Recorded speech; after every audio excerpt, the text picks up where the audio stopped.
Here's a quick rundown of today's top stories, Sunday, July 27th. President Bongbong Marcos's Bagong Filipinas government is bearing fruit, Representative Ramaldez says ahead of the SONA. Lakas Christian Muslim Democrats President Leyte 1st District Representative Martin Romualdez says that the Bagong Filipinas brand of government under President Marcos is beginning to bear fruit. The ex-House Speaker had this to say Saturday, July 26th, just days after Marcos came back home from a trip to the United States, wherein the latter secured over $21 billion in investment pledges and $63 million in development assistance. Adding to the backdrop of Romualdez's remarks is Marcos's fourth State of the Nation address on Monday, July 28th, wherein the chief executive is expected to highlight his administration's achievements this past year.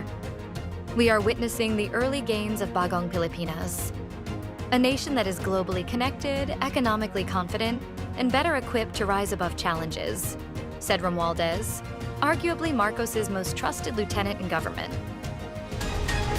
Senator Bongo Backer sides with Representative Romualdez in the speakership race, with House manifesto signatories now totaling 293.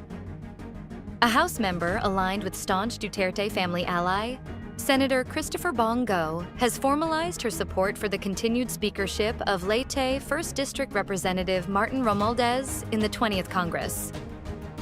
A report on Sunday morning, July 27th, said that Malasakit at Bayanihan Party List Representative Girly Veloso has signed the manifesto of support for Romualdez, the president of the dominant Lakas Christian Muslim Democrats Party.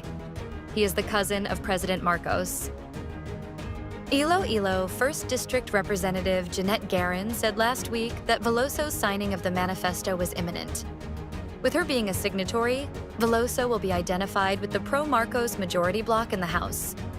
The same report said that a total 293 House members in the 20th Congress have affixed their signatures to the manifesto of support for Romualdez, up from the previously reported 291 last week. The House of Representatives will file a motion for reconsideration on Vice President Sara's impeachment rap dismissal.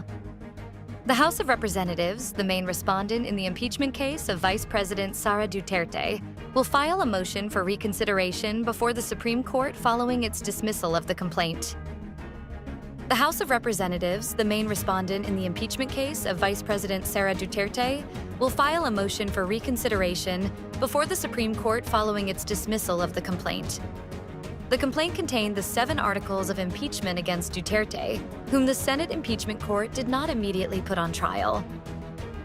Abante said that while the House maintains respect for the SC ruling, it pointed out concerns that it was based on findings that contradict the official record of the House of Representatives. The Philippines may remain cyclone-free until the end of July, but the habagat rains to persist over western Luzon.